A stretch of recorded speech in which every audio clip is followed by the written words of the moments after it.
Hello जी, today we are going to explore all about Cognizant's assimilation program. Assimilation test होता क्या है, Cognizant इस टेस्ट को कंडक्ट क्यों करवाते हैं, आपको इस टेस्ट में कौन से क्वेश्चंस देखने को मिलेंगे, आपको इन टेस्ट को क्लियर कैसे करना है, इन सभी चीज़ों को आज हम लोग डिटेल में डिस्कस करेंगे। तो आप लोग इस वीडियो को अंत तक देखिए ताकि आपका सारे डाउट्स क्लियर हो सके। So let's begin. तो कॉग्निजेंट में सिलेक्शन हो जाने के बाद एक्चुअल प्रोजेक्ट मिलने से पहले सभी कैंडिडेट्स को कुछ ट्रेनिंग प्रोग्राम के जरिए गुजरना पड़ता है, चाहे वो CST प्रोग्राम हो या फिर इंटर्नशिप हो। तो इसी दौरान बेसिकली एक्चुअल ट्रेनिंग स्टार्ट होने से पहले ये एसिमिलेशन टेस्ट CTS वालों कंडक्ट करवाते हैं।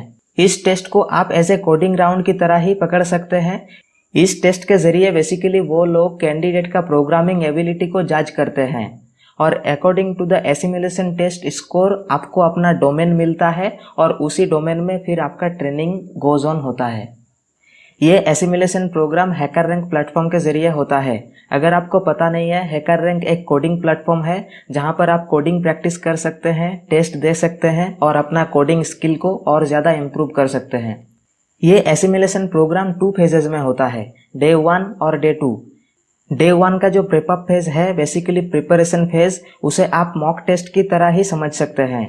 तो बेसिकली अगर आपका हैकर रैंक पर कोई अकाउंट नहीं है तो उसी दिन आपको अपना अकाउंट बनाना पड़ता है आपका पर्सनल ईमेल आईडी को इस्तेमाल करके। तो आप अकाउंट क्रिएट करते हो और अपना डेमो टेस्ट मतलब वो मॉक टेस्ट देते हो। ठीक है, ये हो गया आपका प्रिपरेशन फेज। फिर आता है आपका एक्चुअल असेसमेंट। तो चलिए अब देखते हैं एक्चुअल असेसमेंट में आपका क्वेश्चन किस टाइप का आता है और किस क्वेश्चन में कितना टाइम मिलता है। तो एक्चुअल असेसमेंट डे के दिन आपको 2 असेसमेंट देना पड़ता है। पहला असेसमेंट होता है SQL के ऊपर, बेसिकली MySQL के ऊपर, और दूसरा असेसमेंट होता है आपका प्रोग्रामिंग फंडामेंटल्स। बेसिकली यहाँ पर आपको कोड दिया जाता है और उसको आपको सॉल्व करना होता है। और ईच असेसमेंट को देने के लिए आपको 2.5 आवर्स का टाइम मिलता है, मतलब 150 minutes for SQL assessment and another 150 minutes for the programming fundamentals. तो ईच असेसमेंट में आपको 2 डिफरेंट सेक्शंस देखने को मिलते हैं। एक होता है MCQ एंड दूसरा होता है कोडिंग चैलेंजेस।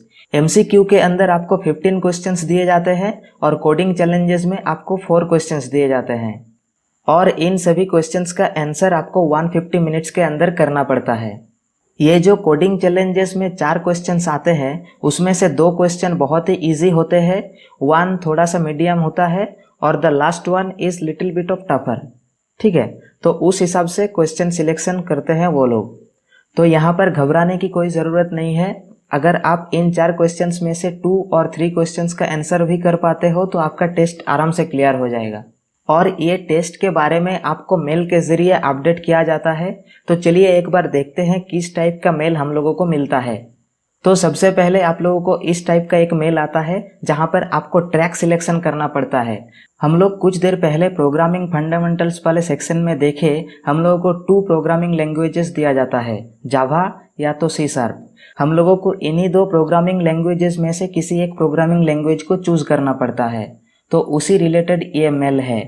तो यहाँ पर इसी मेल के अंदर आपको एक लिंक दिया जाता है, जिस लिंक के जरिए आपको बताना पड़ता है कि आप कौन सा प्रोग्रामिंग लैंग्वेज चूज कर रहे हो टेस्ट देने के लिए, और उसी के मुताबिक आपको एक्चुअल टेस्ट के दिन उसी प्रोग्रामिंग लैंग्वेज में आपको अपना टेस्ट देना पड़ता है। तो यहाँ पर उस लिंक के साथ साथ कुछ इंस्ट्रक्शंस भी दिए जाते हैं, जैसे आपका कौन से टाइम पर कौन सा असेसमेंट देना है, आपको कितने क्वेश्चंस आएंगे, आपको असेसमेंट के दौरान क्या क्या रूल फॉलो करने हैं, एट्सेट्रा एट्सेट्रा। तो आप वीडियो को पॉज करके इन सभी चीज़ों को पढ़ सकते हैं। तो आपका ट्रैक सिलेक्शन हो जाने के बाद आपको 2 और मेल मिलता है टेस्ट लिंक रिलेटेड।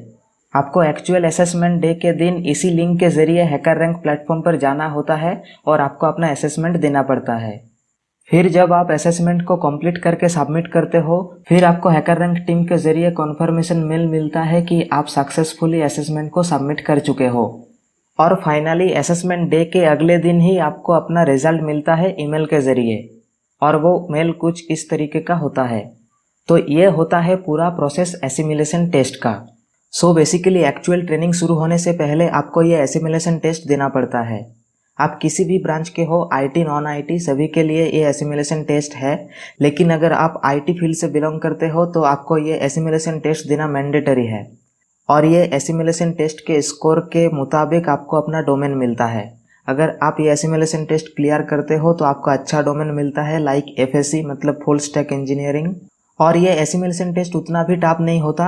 अगर आपको MySQL का बेसिक्स भी आता है, मतलब सिलेक्ट, व्हेयर क्लॉज और ज्वाइन हो गया, अगर आपको ये बेसिक्स आता है MySQL का तो आप आसानी से वो SQL वाला असेसमेंट क्लियर कर सकते हो। और प्रोग्रामिंग राउंड में अगर आपको बेसिक्स प्रोग्रामिंग आता है तो आप आसानी से 2 to 3 क्वेश्चंस का आंसर कर सकते हो। तो मुझे उम्मीद है आपको एसिमिलेशन टेस्ट से रिलेटेड सारे डाउट्स क्लियर हो गए होंगे।